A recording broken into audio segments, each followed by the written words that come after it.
Mabuhay Pilipinas! Maligayang pagbabalik dito sa aking channel, pero kung bago ka lang, pasuyo ng like and subscribe. Salamat agad. Ngayong araw ng Miyerkules, July 10, 2024, mga kababayan, asahan pa rin po natin na ngayong araw, narito pa rin po ang epekto nitong Intertropical Convergence Zone o ITCZ na siyang nakakaapekto dito sa bahagi ng Palawan, Visayas and Mindanao. So malaking sakop na po ng ating bansa siyang naapektuhan at nagpapaulan po sa ating bansa itong ITCZ. Samantalang patuloy pa rin pong narito sa ating bansa ang epekto ng easterlies. Ito po yung mainit na hangin mula sa karagatang Pasipiko na nagdadala rin po ng pag-ulan lalo na sa hapon at sa gabi dito po sa bahagi ng eastern section ng Luzon.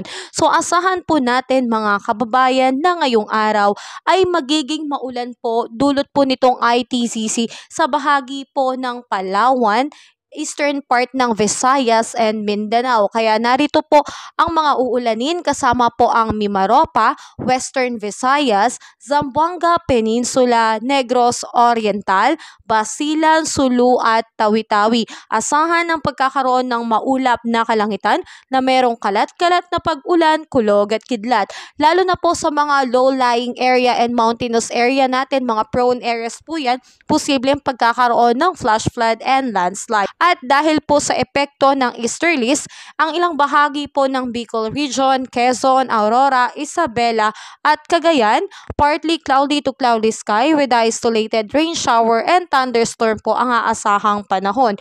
Ganon din po dito sa ilang bahagi ng Metro Manila and the rest of Luzon. Maulap na kalangitan na merong kasamang pag-ulan, kulog at kidlat at posible pong magkaroon ng mga biglaang pagbaha and landslide lalo na po sa mga prone areas. Epekto po yan ng mga localized thunderstorm. Asahan po ang malaking tsansa ng pag-ulan lalo na sa hapon at sa gabi.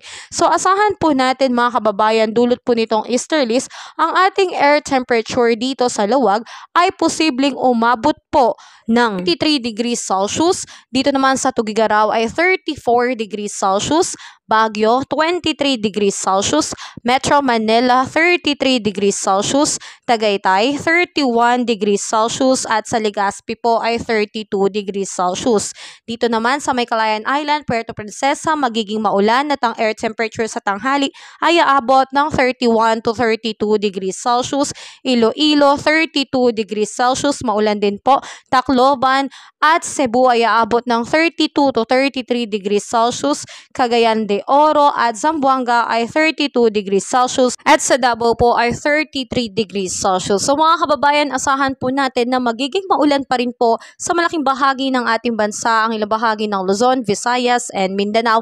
Dulot po nitong mga localized thunderstorm, easterlies at ito pong Intertropical Convergence Zone. Sa ngayon ay wala pa pong bagyong namamataan sa loob at labas ng Philippine Area of Responsibility. Wala pa pong bagyong Butchoy. Pero kung may papasok man, posibleng 2 o 3 bagyo ang inaasahang papasok ngayong buwan ng July. So asahan po natin na kapag may pumasok, ito po ay tatawaging bagyong Butchoy, Karina at Dindo po. So patuloy tayong maging updated sa ating ulat panahon. Kabayan, kung nakatulong sa iyo ang video na to, huwag mo namang kalimutang mag-like and subscribe at pasuyo na rin po, pahit na rin po ng notification bell para updated ka sa mga susunod ko pang weather update. Muli, maraming salamat, ingat, God bless po, kabayan.